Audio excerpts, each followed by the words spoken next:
Hello guys welcome to my new blog. आज चाहिँ हामी बाँस काट्न गइरहेछौँ। थोरै बाँस त काट्यौँ, अब थोरै बाँकी छ।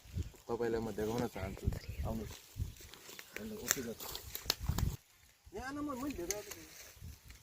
यो चाहिँ हाम्रो फ्रान्सबाट मगाएको बन्चहरू होइन। यस्तरी काट्ने हेर्नुहोस्, टक्क यस्तरी समाउने हान्ने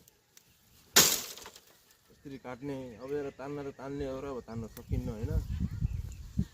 अब यहाँ तपाईँ हेर्न सक्नुहुन्छ यतापट्टि बाँस कति काट्या छ हेरेर, र यता पनि हेर्न सक्नुहुन्छ तपाईँ। हाम्रो लाइगर पनि आइसकेको छ बाँस काट्न। वा सपोर्ट गर्न आएको छ हाम्रो लाइक्स। यो हाम्रो लाइगर हो,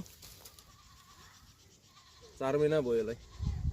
सानो बच्चा छँदाखेरि ल्याएको, अहिले ठुलो भइसक्यो डाम्नु। गाइस आजको लागि यति नै। भोलि नेक्स्ट ब्लगमा मिलौँला। धन्यवाद, थ्याङ्क यू। सब्सक्राइब गरिदिनु होला, लाइक गरिदिनु होला, कमेन्ट गरिदिनु होला।